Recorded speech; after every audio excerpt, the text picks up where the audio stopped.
Kung naghahanap ka ng magaan, maliit pero legit na action camera na pwede sa moto vlogging, ito na yon, ang Insta360 Go 3S. At sa video na to, ipapakita ko sa inyo kung paano ito i-set up sa helmet ko, yung workflow natin dito, advantages, limitations, at mga workarounds, at syempre pati na rin yung output video natin kung pasado ba sa taste nyo. Now usually pag moto vlogging setup yung pinag-uusapan, ang typical nating naiisip at nakikita is itong ganito, action camera or traditional action camera, in my case Insta360 Ace Pro 2. Mounting system, syempre meron tayong helmet, tapos dito sa gilid meron tayong mic adapter, at yung nakakabit sa kanya is yung mic natin papasok dito sa ating helmet. Pero aside dito sa ating moto vlogging helmet na first person POV yung kuha, ginagamit ko rin itong Insta360 X5 para sa mas immersive na third-person POV. Isa itong 360 action camera, and usually nakaklamp siya sa handlebar o kaya side mirror stem ng aking motor bilang secondary camera ko. Now, aminin ko man o hindi lahat ng ride practical itong ganitong setup. Itong dalawang to. Minsan gusto lang nating ng chill ride, wala masyadong bitbit, hindi yung parang production shoot sa dami ng dalang gadgets. Dito natin maa-appreciate ang isang Insta360 Go 3S. Sa liit at gaan nito, parang wala kang bitbit. Napaka-minimalist ng gagawin nating setup ngayon. Yes, may mga advantages siya, pero may mga limitations din naman. Pero ibabahagi ko yung mga workarounds o mga solusyon ko sa mga limitations na yon mamaya. With that being said, isa-isahin muna natin ang kailangan natin para sa moto vlogging setup na to. By the way, bago tayo magpatuloy at bago ko makalimutan, lahat ng gears na ipapakita at makikita nyo sa video na to, pwede nyong bilhin directly gamit ang YouTube shopping feature. So pwede nyong i-click yung icon na nasa baba ng video na to, tapos merong lalabas dyan na view products, i-click nyo yan, lalabas yung mga links, patungo yan sa Shopee. So hindi na mahirap para sa inyo kung interesado kayong bumili. Anyway, ito yung mga kailangan natin. Una na syempre dyan, itong Insta360 Go 3S. Ito yung pinakamaliit na action camera na kayang mag-shoot hanggang 4K 30 FPS ngayon sa merkado. Actually, hindi lang ito. Kasi meron siyang kasama. Ito yung action pad niya. Modular yung design niya. So pwede natin siyang ibalik na ganyan. Bali sa liit nito, meron akong nakitang isang MotoGP rider, kung di ako nagkakamali, nilagay ito sa loob ng helmet. Pero I think practice lang yon, hindi yun yung actual race. Now itong action pad na to, pwede natin siyang magamit as remote kung nakahiwalay siya dito sa mismong camera. Tapos itong action pad din niya, meron din siyang flip screen for convenience. Kung nagva-vlog ka, o kaya kung gusto mong makita yung framing mo. Pero unlike sa isang typical action camera, kagaya ng pinakita ko kanina na Ace Pro 2, wala siyang paglalagyan mo ng mic adapter.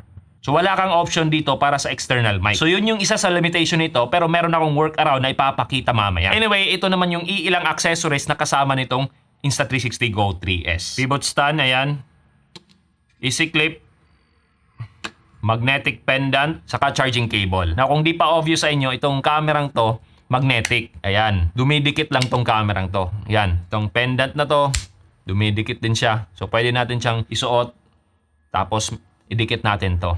Ayan. O kaya dito sa pivot stand niya, dumidikit din yan. Tapos, syempre, ito, pwede rin natin gamitin dito.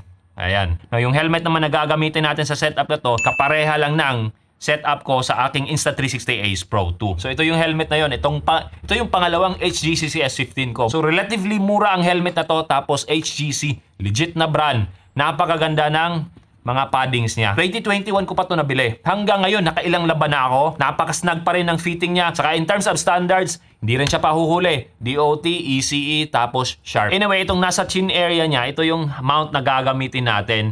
Actually, nakadikit na siya. Bale, ito yung specifically designed para sa helmet na to. Makikita nyo, merong nakalagay dyan, HGC CS15, tapos Hank or Hansi. So, yan yung brand ng chin mount na to. Bali, aside dun sa pinakita ko yung accessories kanina, meron din akong binili na quick release mount. Ito yung, ang brand niya, Amagisen. I don't know kung tama ba yung pronunciation ko. Basta, mount siya na merong option para sa prong, saka meron din siyang quarter inch thread. So, pwede nating ilagay itong action pad niya dito. Ayan. Or itong mismong camera lang niya. Pwede rin. So, bali itong nakita nyo kanina na wire na nakaabang dito sa aking helmet, ito yung mic.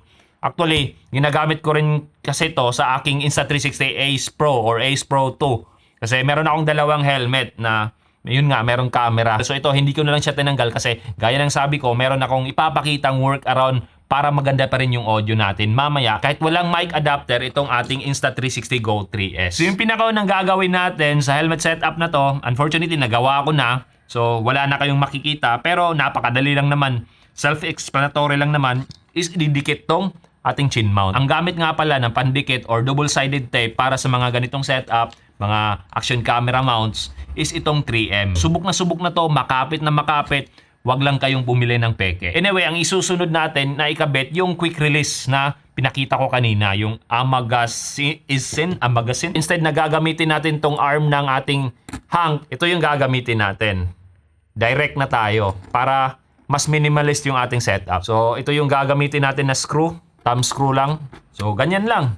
Napakaliit, napaka-minimalist lang. Pwede nating ilagay yung ating mismong camera. Ayan.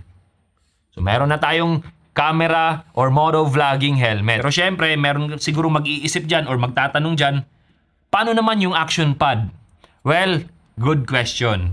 Kasi itong action pad na to, ilalagay natin sa side mirror o kaya handlebar ng ating motor. Gamit itong clamp na to, Insta360 motorcycle clamp. Bale, yung pinakita ko kanina, ito, pivot stand niya, gagawin natin dito, tatanggalin natin siya, tapos ilalagay natin dito sa clamp. Tapos i-clamp natin to sa handlebar or kaya side mirror stem ng ating motor. So bali ang mangyayari ganito. Nakalagay siya sa ating motor. Tapos naka-flip out yung screen niya para meron tayong monitoring habang nagbi-video tayo. Makikita ko yung framing ko dito ngayon sa aking screen habang ang camera ko andito sa aking helmet. Tapos kung medyo mababa na yung battery ng ating mismong camera, pwede nating ibalik dito para mag-charge siya. Kasi itong action pad niya, meron din itong sariling battery na pwedeng mag-charge dito sa ating maliit na camera. So once nakalagay itong kamerang to, automatic nag-charge yan. Siyempre, pwede rin natin gamitin na ganito. Nakalagay yung mismong camera sa action pad at nakalagay ito sa ating handlebar o kaya sa side mirror stem ng ating motor para mayroon tayong secondary na perspective. So from time to time, itong camera niya, pwede nating ilipat-lipat dito sa helmet o kaya dito sa action pad. Para hindi boring yung mga shots natin, at least man lang merong dalawang angulo. Now in terms of battery, itong kamerang to, kaya mag-record ng hanggang 38 minutes sa 1080p 30fps. Now kung 4K 30fps naman yung pinag-uusapan,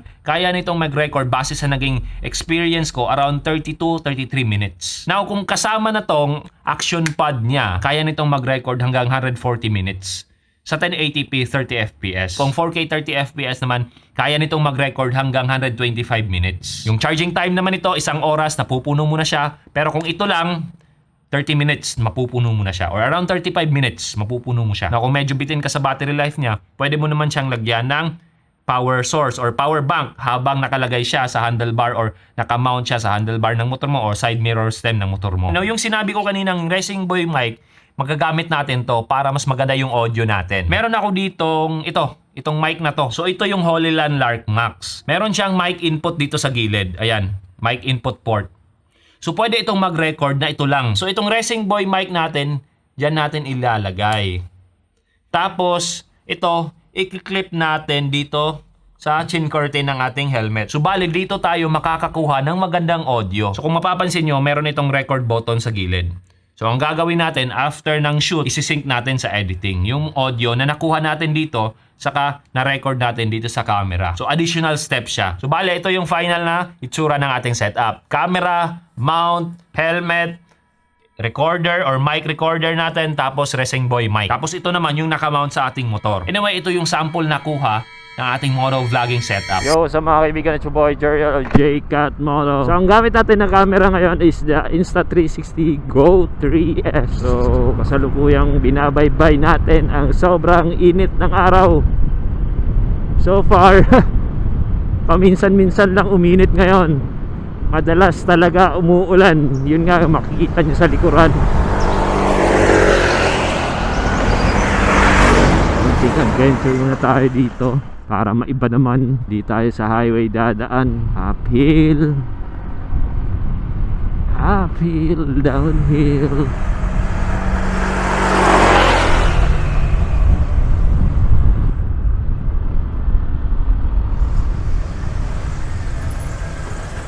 Now kung napansin nyo sa mga sample shots na pinakita ko, meron akong ibang angulo. Aside dun sa first person POV shots o kaya sa handlebar na nakamount itong kamerang to, meron din ako mga shots na andun makikita sa gilid ng daan or andun siya nakamount sa gilid ng daan. Kasi yun nga, yung sinabi ko kanina, magnetic siya, meron siyang quick release system, napakadali niyang i-mount, tanggalin. So pwede ko siyang ilagay sa mga bakal, sa mga poste, ididikit ko lang siya, tapos syempre dadaan ako para sa ibang mga shots or ibang angulo. Na kung ikukumpara ko siya sa usual moto vlogging helmet ko, syempre mas maganda yon. Pero ang resulta naman ng setup na to gamit ang Insta360 Go 3S is good enough for me. Hindi na rin pahuhuli. Saka given its versatility, size niya na napakaliit, ease of use, napakadaling gamitin, talagang may lugar siya sa isang content creator na katulad ko. I mean, kung hindi ako nagmumotor, pwede ko siyang gamitin as POV cam o kaya vlogging cam. Maliit, discreet, at hindi intimidating.